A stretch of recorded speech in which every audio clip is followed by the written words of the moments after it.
2001, researchers in Great Britain began working with 248 people to build better exercise habits over the course of 2 weeks.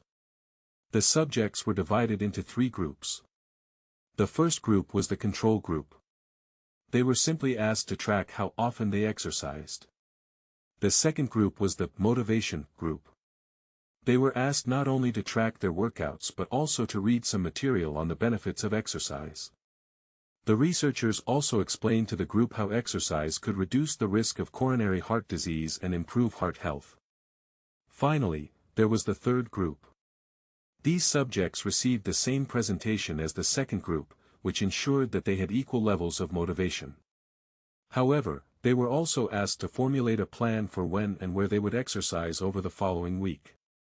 Specifically, each member of the third group completed the following sentence: "During the next week, I will partake in at least 20 minutes of vigorous exercise on, day, at, time, in, place." In the first and second groups, 35 to 38% of people exercised at least once per week. Interestingly, the motivational presentation given to the second group seemed to have no meaningful impact on behavior. But 91% of the third group exercised at least once per week, more than double the normal rate. The sentence they filled out is what researchers refer to as an implementation intention, which is a plan you make beforehand about when and where to act. That is, how you intend to implement a particular habit. The cues that can trigger a habit come in a wide range of forms: the feel of your phone buzzing in your pocket, the smell of chocolate chip cookies, the sound of ambulance sirens, but the 2 most common cues are time and location. Implementation intentions leverage both of these cues. Broadly speaking, the format for creating an implementation intention is: when situation X arises, I will perform response Y. Hundreds of studies have shown that implementation intentions are effective for sticking to our goals, whether it's writing down the exact time and date of when you will get a flu shot or recording the time of your colonoscopy appointment. They increase the odds that people will stick with habits like recycling, studying, going to sleep early, and stopping smoking. Researchers have even found that voter turnout increases when people are forced to create implementation intentions by answering questions like, "What route are you taking to the polling station? At what time are you planning to go? What bus will get you there?" Other successful government programs have prompted citizens to make a clear plan to send taxes in on time or provided directions on when and where to pay late traffic bills. The punchline is clear: people who make a specific plan for when and where they will perform a new habit are more likely to follow through. Too many people try to change their habits without these basic details figured out. We tell ourselves, "I'm going to eat healthier," or "I'm going to write more," but we never say when and where these habits are going to happen. We leave it up to chance and hope that we will just remember to do it, or feel motivated at the right time. An implementation intention sweeps away foggy notions like "I want to work out more," or "I want to be more productive," or "I should vote," and transforms them into a concrete plan of action. Many people think they lack motivation when what they really lack is clarity. It is not always obvious when and where to take action. Some people spend their entire lives waiting for the time to be right to make an improvement. Once an implementation intention has been set, you don't have to wait for inspiration to strike. Do I write a chapter today or not? Do I meditate this morning or at lunch? When the moment of action occurs, there is no need to make a decision. Simply follow your predetermined plan. The simple way to apply this strategy to your habits is to fill out this sentence. I will, behavior, at, time, in, location. Meditation. I will meditate for 1 minute at 7 a.m. in my kitchen. Studying. I will study Spanish for 20 minutes at 6 p.m. in my bedroom. Exercise. I will exercise for 1 hour at 5 p.m. in my local gym. Marriage. I will make my partner a cup of tea at 8 a.m. in the kitchen. If you aren't sure when to start your habit, try the first day of the week, month, or year. People are more likely to take action at those times because hope is usually higher. If we have hope, we have a reason to take action. A fresh start feels motivating. There is another benefit to implementation intentions. Being specific about what you want and how you will achieve it helps you say no to things that derail progress, distract your attention, and pull you off course. We often say yes to little requests because we are not clear enough about what we need to be doing instead.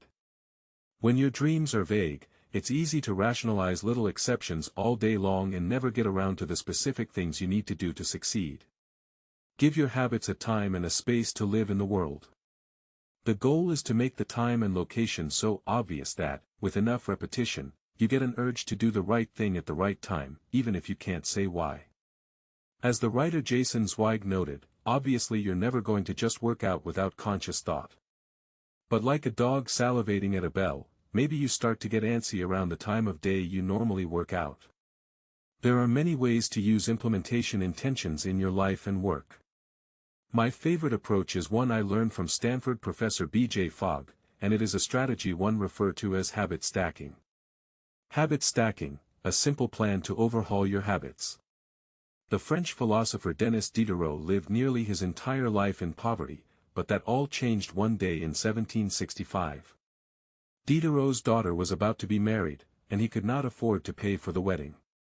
Despite his lack of wealth, Diderot was well known for his role as the co-founder and writer of Encyclopédie, one of the most comprehensive encyclopedias of the time.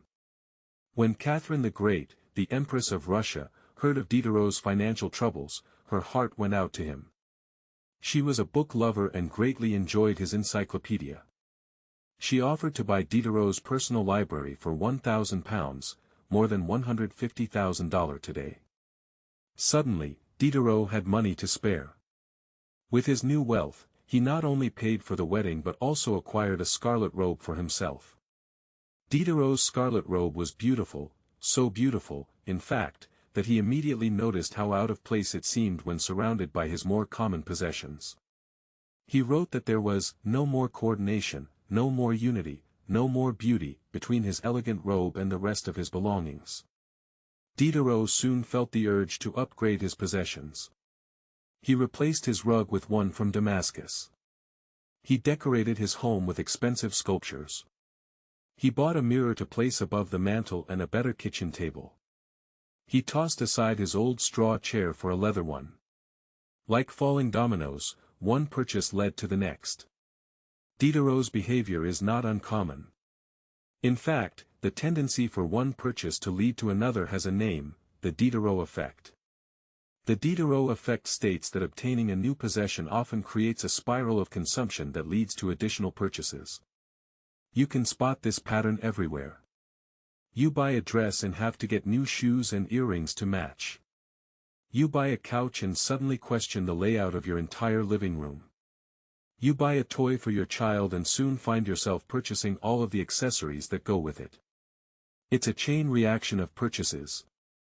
Many human behaviors follow this cycle. You often decide what to do next based on what you have just finished doing. Going to the bathroom leads to washing and drying your hands, which reminds you that you need to put the dirty towels in the laundry, so you add laundry detergent to the shopping list, and so on. No behavior happens in isolation. Each action becomes a cue that triggers the next behavior. Why is this important? When it comes to building new habits, you can use the connectedness of behavior to your advantage. One of the best ways to build a new habit is to identify a current habit you already do each day and then stack your new behavior on top. This is called habit stacking. Habit stacking is a special form of an implementation intention. Rather than pairing your new habit with a particular time and location, you pair it with a current habit. This method, which was created by B.J. Fogg as part of his Tiny Habits program, can be used to design an obvious cue for nearly any habit. The habit stacking formula is: after, current habit, I will, new habit. Everything after this point was already correctly written, no spelling or sentence structure issues were found.